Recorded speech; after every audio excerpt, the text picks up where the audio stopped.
बुढ़ापा। बुढ़ापा एक अभिशाप। मम्मा, ये बताओ, दादा दादी आपको बहुत परेशान करते हैं ना? हाँ बेटा, पर क्या कर सकते हैं, अब हैं यहाँ तो झेलना ही पड़ेगा। पर क्यों मामा, क्यों झेलना पड़ेगा? बेटे ने अपनी माँ से यह सवाल किया कि आखिर दादा दादी बूढ़े होने के बाद झेलने लायक क्यों हो जाते हैं। माँ ने कहा, तुम नहीं समझोगे, रहने दो। बेटे ने फिर से माँ से कहा कि आखिर मैं क्यों नहीं समझूंगा।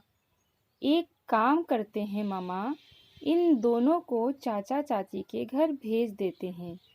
वो वहाँ 2 दिन भी नहीं रह पाएंगे बेटा। चाची तो दादी को देखते ही तुनक जाती है, और चाचा तो तुम्हारे चाची के पल्ले से ऐसे बंधे हैं कि वो उतना ही सुनते हैं जितना चाची कहती है।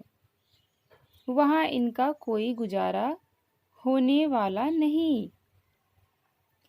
तो बेटे ने फिर से कहा कि माँ, तो दादी को बुआ को बोल दो ना, ये तो उनके माँ बाप है, मम्मी पापा है ना, वो ही ले जाएं कुछ दिनों के लिए इन दोनों को। माँ ने कहा, तुम भी बड़े भोले हो बेटा, वहाँ नहीं जाएंगे दादा दादी, ढकोसला करेंगे कि हम तो बेटी के घर का पानी भी नहीं पी सकते, तो वहाँ जाकर रहेंगे कैसे? और अगर रहने को तैयार भी हो गए तो तुम्हारी बुआ के 50 बहाने निकल आएंगे। वो कम थोड़े ना है, वो भी तो अपनी माँ पर ही गई है। बेटा बड़ी ध्यानपूर्वक माँ की बातें सुन रहा था। उसने फिर कहा, क्या मम्मा, मतलब कोई इन्हें अपने साथ नहीं रखना चाहता? एक काम करो मम्मा, इन्हें वहाँ पहुँचा दो। वो मैंने टीवी पर देखा था, कुछ ओल्ड होम टाइप से। अरे वो जो उस दिन मूवी में आ रहा था, बेटे ने माँ से कहा। माँ ने कहा, वृद्धा आश्रम कहते हैं उसे। मैं भी थक जाती हूँ काम करके, सुबह उठने से सोने तक इनके नखरे झेलना। तौबा तौबा, कब तक आखिर। मैं भी कुछ दिन और देख रही हूँ, नहीं तो तुम्हारे पापा से बात करूँगी कि वो इन दोनों को वहीं छोड़ आएं। माँ ने बेटे से कह दिया। हाँ, यही ठीक रहेगा। दादी दिन भर टोकती रहती है, टीवी मत देखो, मोबाइल मत खेलो। मैं बच्चा थोड़े ना हूँ, बड़ा हो रहा हूँ, मैं समझदार हो रहा हूँ। ये भी कोई बात हुई भला? बेटे ने नाराजगी से माँ से कहा। माँ ने प्यार जताते हुए कहा, अरे मेरा राजा बेटा, इतना गुस्सा? 10 साल के ही हो अभी, मेरी आंखों के तारे हो तुम, इतनी जल्दी बड़े हो जाओगे, कभी सोचा ही नहीं था। अब देखो तुम बड़े होते जाओगे और हम बूढ़े होते जाएंगे, फिर तुम्हारी शादी करेंगे, प्यारी सी दुल्हनिया लाएंगे। बेटे ने बीच में टोकते हुए कहा, नहीं मम्मा प्लीज़, मैं तो बड़ा हो रहा हूँ, पर आप लोग प्लीज़ बूढ़े मत होना। हा हा हा हा। क्यों बेटा, बूढ़ा तो सबको ही होना है एक दिन, माँ ने हंसते हुए कहा।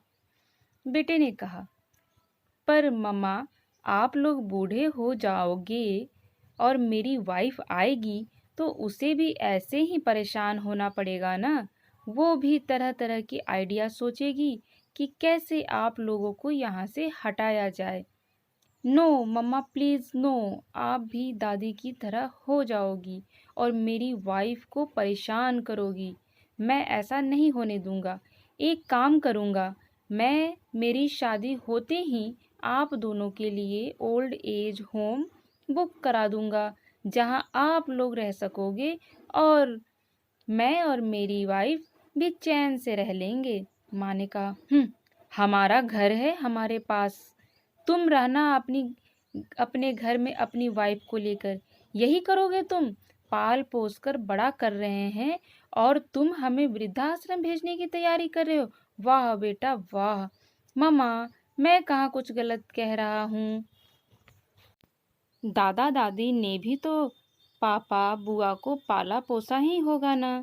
सभी माँ बाप पालते हैं और अपने बच्चों को, उसमें क्या नया है। पर जब जब सब बड़े हो गए हैं तो कोई बूढ़े लोगों को अपने पास नहीं रखना चाहता, तो भला मैं क्यों रखूँगा। परेशानी बढ़ाते हैं ये बूढ़े लोग। बेटे की ऐसी बात सुनकर माँ सुनती रह गई। बेटे ने फिर से कहा, मैं भी नहीं रखूँगा और साइंटिस्ट बनकर कोई ऐसी दवा बनाऊँगा जिससे कि मैं कभी बूढ़ा ही ना हो पाऊँ और मेरे बच्चों को कोई ओल्ड एज होम ना ढूंढना पड़े। बेटे ने माँ से कहा कि वह अपने लिए पहले से तैयारी कर लेगा। अपने बेटे की बातें सुन माँ के शरीर में सिहरन सी दौड़ गई और जिन आँखों में कुछ देर पहले परेशानी, व्यथा, गुस्सा दिख रहा था, उन्हीं आँखों में अब शर्म पानी का रूप ले चुकी थी। माँ अंदर ही अंदर बहुत शर्मिंदा हो चुकी थी। आप भी अपने बच्चों को ऐसी शिक्षा ना दें कि कल को वो भी आपके साथ वही करें जो आज आप कर रहे हैं। बच्चे वही सीखते हैं जो अपने माता पिता को करते हुए देखते हैं। इसलिए आप अपने कर्म ऐसे बनाएं कि आपके कर्मों के अनुसार ही आपके साथ भी व्यवहार हो और आपके बच्चे अपने माता पिता को एक शिष्टाचार के रूप में लेकर आगे आपके साथ भी और अपने साथ भी और समाज के साथ भी एक अच्छा व्यवहार करें। वीडियो अच्छा लगे तो लाइक करें, चैनल को सब्सक्राइब करें।